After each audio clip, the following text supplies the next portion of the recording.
the past 24 hours or so, Just Stop Oil activists have taken it upon themselves to spray orange powder all over Stonehenge, and they've also now broken into Stansted Airport. Well, they painted several private jets with orange paint after breaking in with a wire cutter.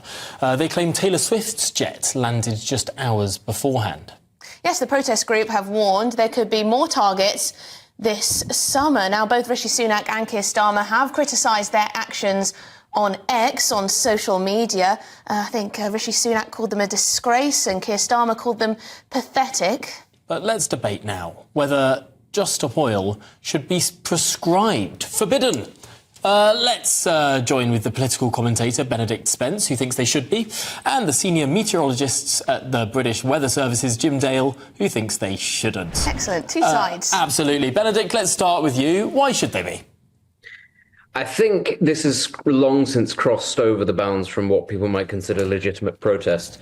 I think the incident with Stonehenge, I don't really care that people say, oh, well, it's only cornflour, whatever it is, it'll wash off really easily. This is an international monument. This is deep history. This is the last sort of echo from time of human beings who don't actually have a voice anymore beyond the remnants that they've left us. It is something for all of humanity, and for people to sort of set the precedent that it's acceptable to attack it, even in a very minor way, I think is unacceptable. But when it comes to the question of Stansted Airport, well, then you're talking about a security threat. Actually, you cannot have whatever it is that you think your protest is, however well-intentioned you think it is, at the point at which you start, trying to trespass, break and enter into an airport, or interfere with people's jets, no matter how rich they may be, whatever you might think about them, that is a security threat to individuals. That is a security threat on a broader level. We all know about the levels of security that are applied at airports for very good reason. If you think that you can flout those rules for your personal sort of pet project, I'm afraid you've got another thing coming. If this was another group that had other sort of political minds, let's say it was Gaza protesters or something like that, I think people would be absolutely livid. And I think that we allow these people, because environmentalism is seen as this morally good thing, I think we've allowed these people far too much leeway in getting away with behaviour. Let's put your points, Benedict, to Jim. I mean, Benedict there, he sounds entirely reasonable. How can you possibly argue with that? Well, good afternoon to the pair of you.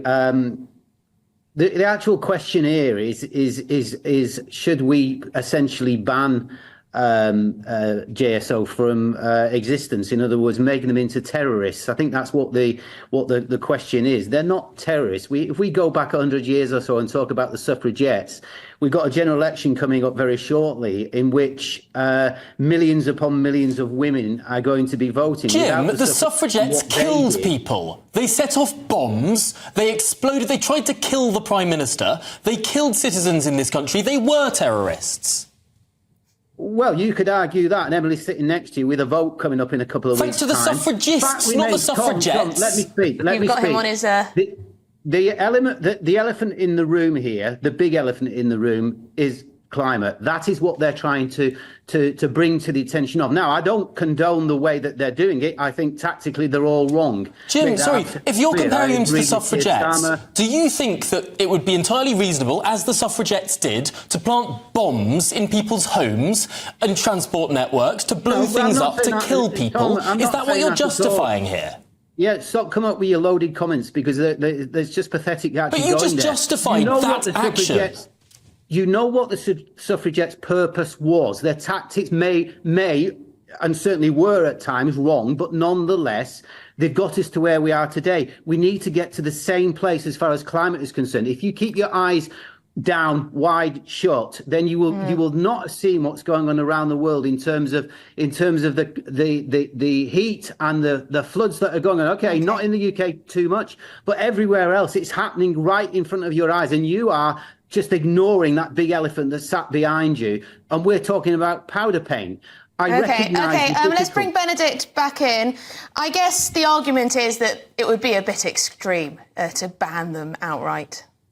I think, you want to take the sort of the suffragist/suffragettes argument. The end goal for both wings of the movement, if you like, was the democratic empowerment of half of the population. That's not an extremist perspective.